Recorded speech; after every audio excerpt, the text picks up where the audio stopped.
There is a ton of confusion out there about what it means to be an indie author or what it means to be a self-published author. And I know where this confusion is coming from. So we need to start with the publishers themselves. A traditional publisher implies one of the conglomerates, one of the publishers that have a very large reach.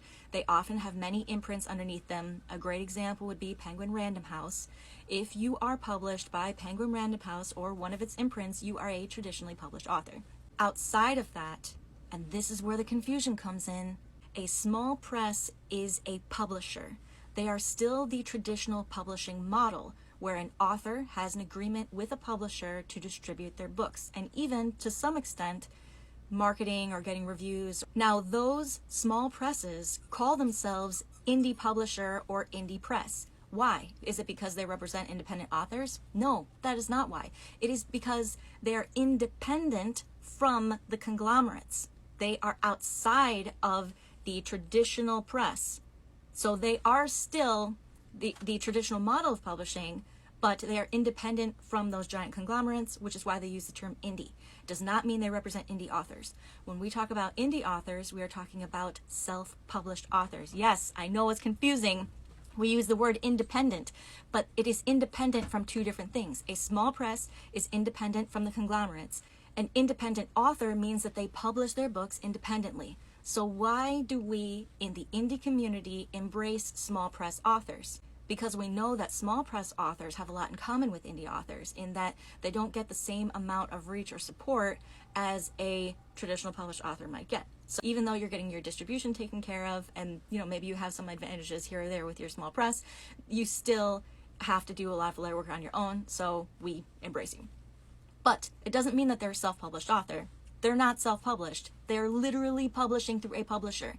A small press is a traditionally publishing model where an author, either through themselves or through their agent, submits their manuscript to an editor at the small press, and then they come to an agreement of publishing that book together. That is a small press. A vanity publisher is where an author approaches a publishing company who acts as a distributor and maybe even a marketing engine, and they pay them to publish the book. That is the definition of a vanity press. If you have to pay to get your book published, that is a vanity press. And there's also hybrid publishers as well. But so when we're talking about vanity presses, though, a lot of them take advantage of authors, and that is why we caution authors to be careful, to look at each deal by themselves, and to be also wary of places that lie about their credentials, like Jodi Picoult was pointing out. The publishing industry, the traditional publishing industry, they have certain expectations of what will sell. They only want to get a book that they think might sell. They might want the next Twilight or the next Hunger Games or insert the next whatever the popular book is right now today. Now, this means that a lot of really wonderful books go unnoticed, they go unpurchased by editors. That is just how the model works. So we should not say that books only deserve to exist if they fit the current market. That is a terrible way to look at literature. That is terrible. The fact that indie authors can put their own books out there means that those books have a chance. There is at least a possibility that someone's going to read it and they're going to love it and fall in love with it and just, it's going to snowball. The Martian by Andy Weir. That was self-published.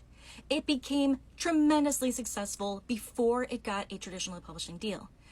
Again, one more time, just for the people in the back, 50 Shades of Grey was self-published. It was not originally traditionally published. So these books are, have been recognized as being popular, but only after they were initially put out there. So I'm not saying that that's the norm. Most indie books struggle and don't sell many copies because, marketing is really hard. Anyway, those are the differences between small press, trad press, indie publisher, self-published, blah, blah, blah, blah, blah. I know it's a lot of terms, but we're all in this together.